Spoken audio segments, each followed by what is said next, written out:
আমি এই মুহূর্তে কথা বলছি খারনাইট সিজন 2 এর জাজ এবং রেফারি রায়ান ভাইয়ের সঙ্গে। কি অবস্থা ভাই, কেমন আছেন? আলহামদুলিল্লাহ ভাই, ভালো আছি। আচ্ছা, একটু ব্যস্ত চলছেন, তার মধ্যে একটু ডিস্টার্ব করলাম। It's all completely fine. Okay, ঠিক আছে। প্রথম আমার প্রশ্ন হচ্ছে, একদম নতুন একটা আয়োজন, আমাদের দর্শকদের জন্য যেমন নতুন, আমার জন্য নতুন ব্যাপার। আমি একটু আপনার কাছ থেকে জানতে চাই এখানে কি হচ্ছে, কি আয়োজন বা কিভাবে কি। সো খারনাইট ইজ বেসিক্যালি একটা এমএমএ প্রমোশন। এমএমএ বলতে আমরা বুঝি মিক্সড মার্শাল আর্ট। তো আমরা জেনে থাকি যে মার্শাল আর্ট বিভিন্ন স্টাইলের হয়, যেমন কারাতে আছে, বক্সিং আছে, কিক বক্সিং, জুজিৎসু, মুয়ে থাই, বিভিন্ন স্টাইলে বিভিন্ন ধরনের মার্শাল আর্ট হয়। এমএমএ হচ্ছে গিয়ে বিভিন্ন স্টাইলকে ইউনিফাই করার একটা প্ল্যাটফর্ম। সো এখানে হচ্ছে গিয়ে যেমন স্ট্রাইকিং, কিক, পাঞ্চিং, এলবোজ, নিজ এগুলো মারতে পারবে স্ট্যান্ড আপ অবস্থায়। আবার ফাইটার একজন ধরে গ্র্যাপলিং পজিশনে যেতে পারে, যেমন রেসলিং আমরা যেটা বুঝে থাকি, ফ্রি স্টাইল রেসলিং অথবা গ্রেকো রোমান রেসলিং। তো ধরে আবার গ্রাউন্ডে নিয়ে যেতে পারবে। গ্রাউন্ডে নিয়ে অন্যান্য যেমন বক্সিং অথবা মুয়ে থাই বা কিক বক্সিং দেখা যায় গ্রাউন্ডে নিলে খেলাটা শেষ হয়ে যায়, এমএমএতে খেলাটা কন্টিনিউ চলতে থাকবে। এবং গ্রাউন্ডে একটা ফাইটার কত ভালো গ্র্যাপলিং করতে পারে এবং কিভাবে কন্ট্রোল, গ্রাউন্ডে একটা রেজিস্টিং ওপেন কীভাবে কন্ট্রোল করতে পারে, এর সাথে হচ্ছে গিয়ে সাবমিশন, বিভিন্ন যেমন জয়েন্ট ম্যানিপুলেট করে সাবমিট করা অথবা স্ট্র্যাঙ্গল হোল্ড, গলায় শ্বাসরোধ করে সাবমিট করা, এটা থাকবে। সো এইটা হচ্ছে গিয়ে বেসিক এমএমএর একটা ডেফিনেশন।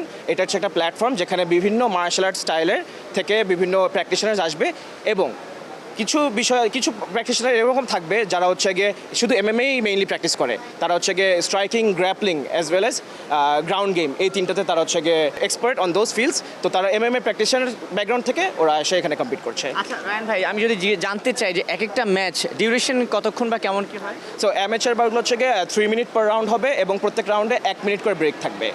আর হচ্ছে গিয়ে টোটাল 3 রাউন্ডে খেলা হবে। টোটাল 3। আর আজকে কতটি ম্যাচ হচ্ছে, কতজন প্লেয়ার অ্যাটেন্ড করছেন? আজকে 10টা ম্যাচে 20টা প্লেয়ার আছে। 10টা ম্যাচে 20টা প্লেয়ার খেলতে খেলতে একটা ফাইনাল হবে, গ্র্যান্ড ফিনাল থেকে। এটা হচ্ছে গিয়ে it's not a tournament. So প্রত্যেকটা ফাইটার তারা যারা এখানে খেলবে তাদের রেকর্ড ইন্ডিভিজুয়ালি অ্যাড হবে। সো এখানে হচ্ছে গিয়ে বিষয়টা এরকম যে হচ্ছে গিয়ে যে ফাইটারটা ভালো করবে তাকে আস্তে আস্তে করে হার্ডার চ্যালেঞ্জেস দেওয়া হবে এবং আলটিমেটলি তারা টাইটেল ওদের ওয়েট ক্লাসে আন্ডারে টাইটেলের ফাইট কম্পিট করবে ফর দ্য টাইটেল বেল্ট। প্রত্যেকটা খেলা হচ্ছে গিয়ে বিভিন্ন ওয়েট ক্যাটাগরিতে, ওজন ভিত্তিক বিভিন্ন শ্রেণীভাগে ভাগ করা আছে, ওইভাবে ওয়েট ক্যাটাগরিতে খেলা হবে।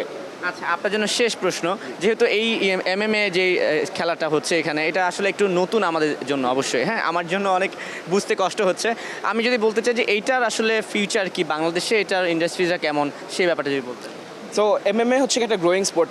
শুধু এমএমএ বলবো না, পুরো কমব্যাট স্পোর্টটাই বাংলাদেশে কম্পারেটিভলি নতুন এবং এটা র্যাপিডলি গ্রোয়িং একটা স্পোর্ট। এখানে যে বিষয়গুলো হচ্ছে গিয়ে স্কোপ অবশ্যই আছে এবং আমরা দেখতে পাচ্ছি যে আপাতত ঢাকা কেন্দ্রিক যে ফাইটারগুলো আসতেছে এখানে অনেকেই ভালো করছে। যেমন মঞ্জুর আলম দ্য হান্টার, সে হচ্ছে আমাদের মেইন ইভেন্টটা খেলবে আজকে এবং সে কিন্তু ইন্টারন্যাশনালি ইন্ডিয়াতে ফাইট করেছে এবং থাইল্যান্ডে সে ট্রেনিং করেছে। দিন শেষে যেহেতু এটা নতুন স্পোর্ট বা নতুন এনভায়রনমেন্ট, সো যারা হচ্ছে গিয়ে টপ লেভেলে যেতে চাবে তাদের নিজেদের রাস্তাটাকে পেভ করে দিতে হবে। বাট থ্যাঙ্কফুল, ভেরি আনফর্চুনেট যে খারনাইটের মতো প্রমোশন আমাদের সাথে আছে, যারা হচ্ছে গিয়ে ফাইটারদেরকে এই প্ল্যাটফর্মটা দিচ্ছে সো দ্যাট তারা ইন্টারন্যাশনাল লেভেলে বাংলাদেশের পতাকাটাকে রাইজ করতে পারে। ঠিক আছে রায়ান ভাই, আপনাকে অসংখ্য ধন্যবাদ, অল দ্য বেস্ট আজকের টুর্নামেন্টের জন্য। ভালো একটা রেফারিং করবেন। Thank you.